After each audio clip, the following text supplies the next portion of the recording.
Hello Mark, my name is Peter, and my student number is 55, and I'm a freshman. Now, I'm going to read a speech, Sherry Turkle, connected but long. Just a moment ago, my daughter Rebecca texted me for good luck. Her text said, "Mom, you a rock. I love this." Getting that text was like getting a hug, and so there you have it. I embody the central paradox. I'm the woman who loves getting texts, who's going to tell you that too many of them can be a problem. Actually, that reminder of my daughter brings me to the beginning of my story.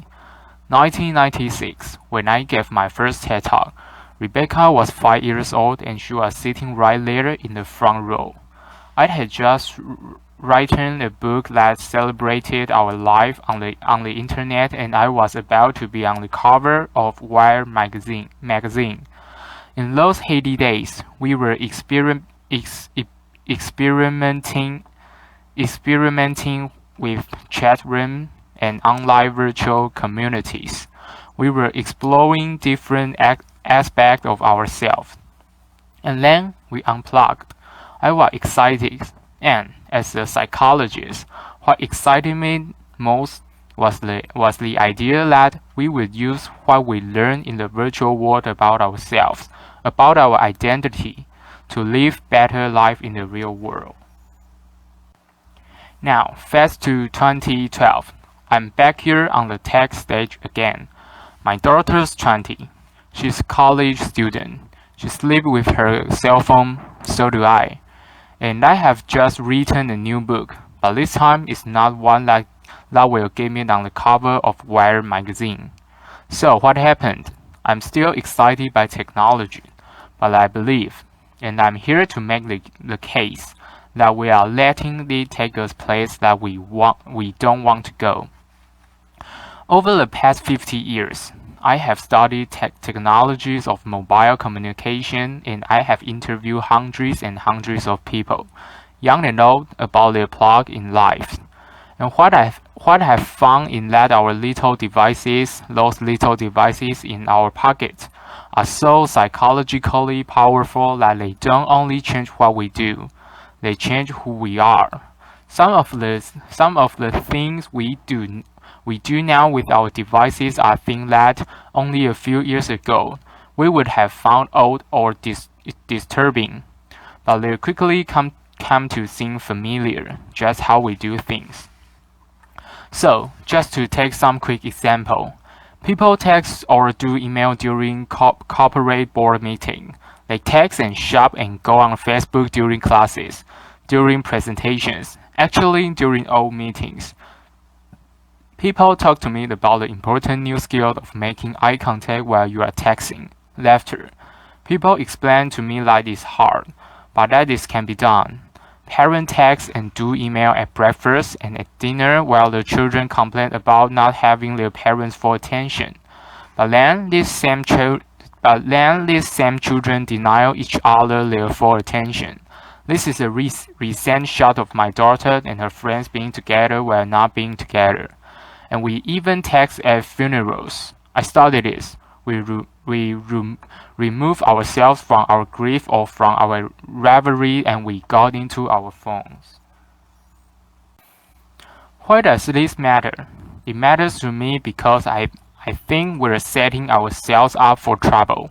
Trouble certainly in how we relate to each other, but also trouble in how we relate to ourselves and our capacity of self-reflection.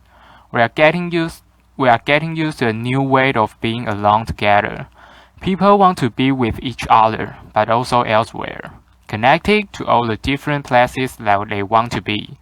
People want to customize their life. They want to go in and out of the place they are because the thing that matters most to them is controlled over where they put their attention. So you want to go to that board meeting, but you only want to pay attention to the bit that interests you. And some people think that's a good thing, but you can end up hiding from each other, even as we are all constantly connected to each other. A 50-year-old businessman lamented to me that he feels he doesn't have colleagues anymore at work. When he goes to work, he doesn't stop by talk to anybody. He doesn't call. And he said he doesn't want to interrupt his colleague because, he said, they are too busy on their email. But then he stopped himself and he said, I'm not telling you the truth. I'm the one who doesn't want to be interrupted. I think I should want to, but actually I'd rather just do things on my BlackBerry. Across the generations, I see the people can get enough of each other, if and only if they can have each other at this distance, in the amount they can control. I call it a Goldilocks effect. Not too close, not too far, just right.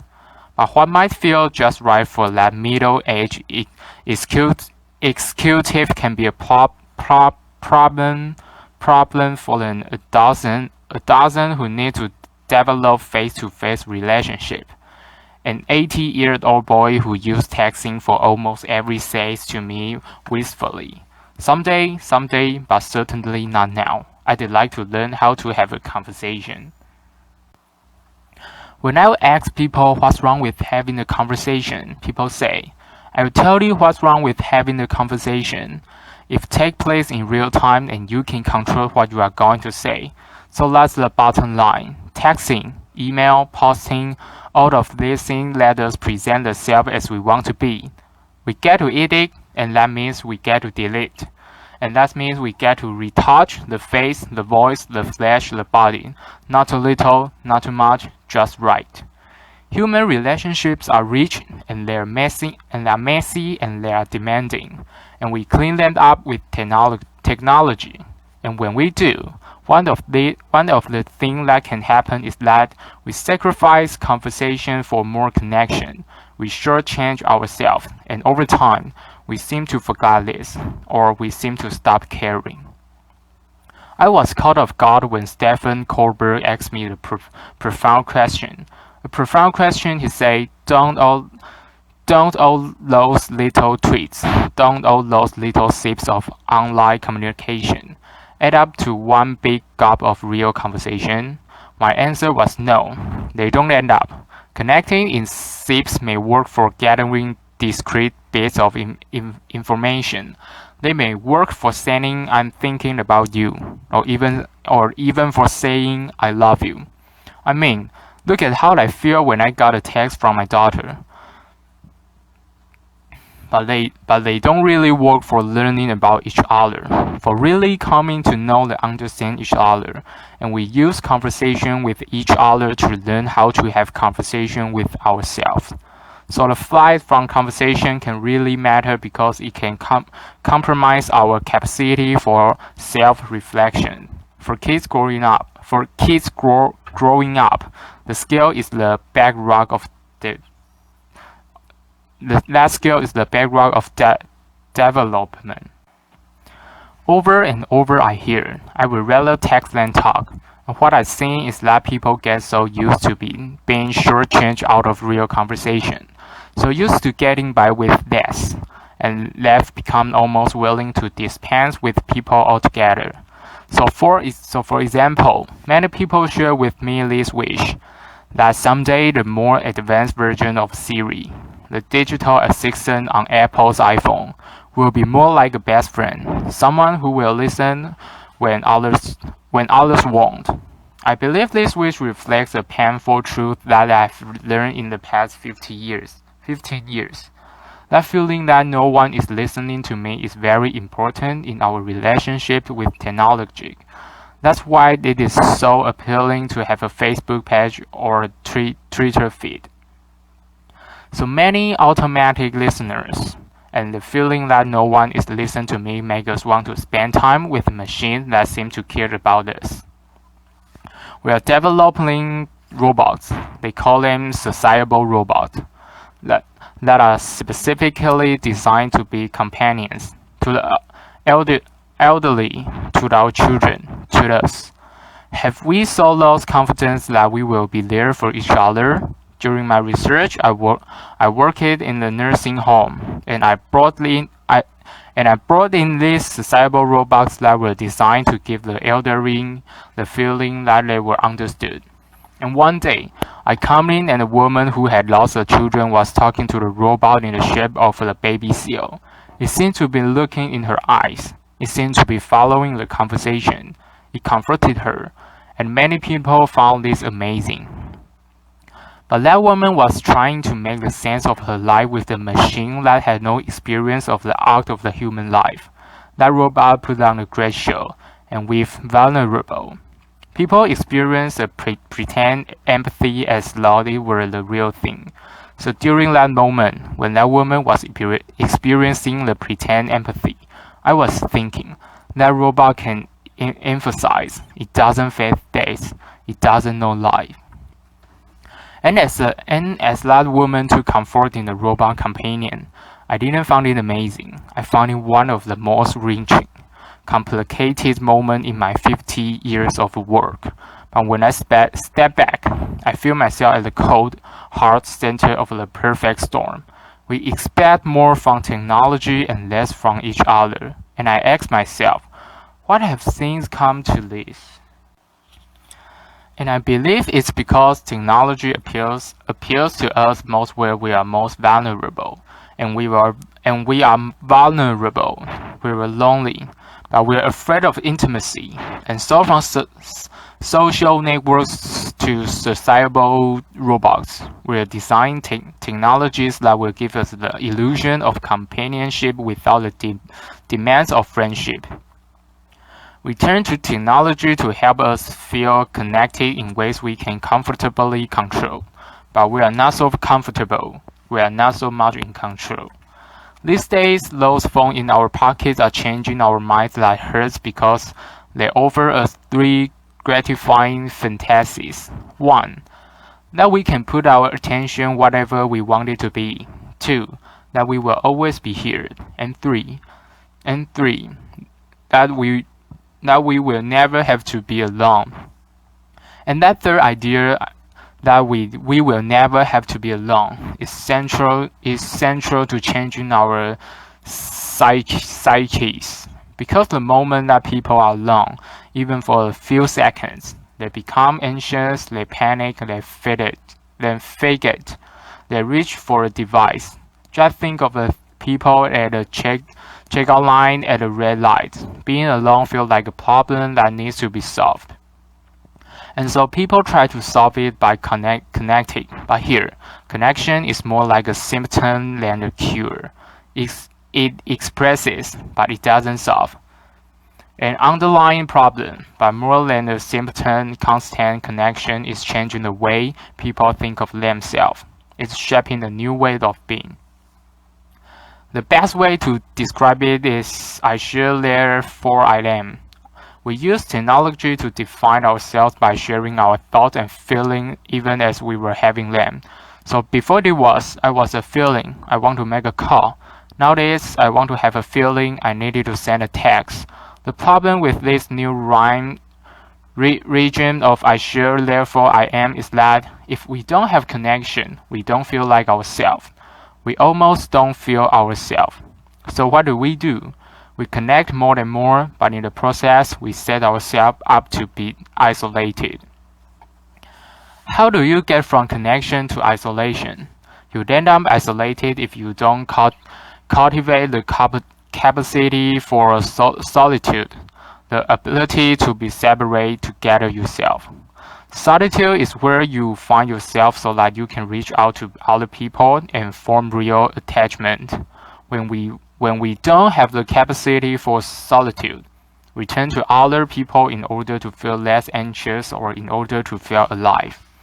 When this happens, we are not able to appreciate who they are. It's as though we are using them as spare parts to support our fragile sense of self. We slightly thinking that always being connected is going to make us feel less alone, but we are at risk, because actually it's the opposite that's true. If we are not able to be alone, we are going to be more lonely. And if we don't teach our children to be alone, they are only going to know how to be lonely. When I spoke at TED in 1996, reporting on my studies of the early virtual communities, I said, those who make the most of their life on the screen come to it in the spirit of self-reflection. And that's what I'm calling for here. Now, reflection and, more than that, a conversation about where our current use of technology may be taking us, what it might be costing us. We are smitten with technology, and we are afraid, like young lovers, that too much taking might spoil the romance. But it's time to talk. We grew up with the digital technology, and so we see it as all grown up. But it's not. It's early days. There's plenty of time for us to reconsider how we use it, how we build it. I'm not suggesting that we turn away from our devices, just that we develop a more self-aware relationship with them, with each other, and with ourselves. I see some first steps start thinking of solitude as a good thing. Make room for it. Find ways to demonstrate this as a value to your children. Create sacred space at home, the kitchen, the dining room, and reclaim them for conversation. Do the same thing at work. At work, we are so busy communicating that we often don't have time to think. We don't have time to talk. But the thing that really matters, change that. Most important, we all really need to listen to each other, including to the boring bits. Because it's when we stumble or hesitate or lose our words that we reveal ourselves to each other. Technology is making a bid to redefine human connection. How we care for each other, how we care for ourselves. But it's also giving us the opportunity to affirm our values and our direction. I'm optimistic. We have everything we need to start. We have each other. And we have the greatest chance of success if we recognize our vulnerability. That we listen when technology said it will take something complicated and promise something simpler. So in my work, I hear that life is hard. Relationships are filled with risk. And then there's technology, simpler, helpful, optimistic, ever young. It's like calling in the cavalry,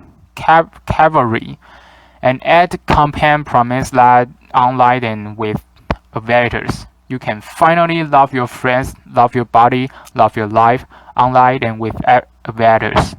We are drawn to virtual romance, to computer games that seem like words, to the ideas that robots will someday be our true companion. We spend and even on the social network instead of going to the pub with friends. But our fantasies of substitution have caused us. Now we all need to focus on the many technology can lead us back to our real life, our own bodies, our own communities, our own politics, our own planet. They need us. Let's talk about how we can use digital technology, the technology of our dreams, to make this life the life we can love. Thank you. Applause.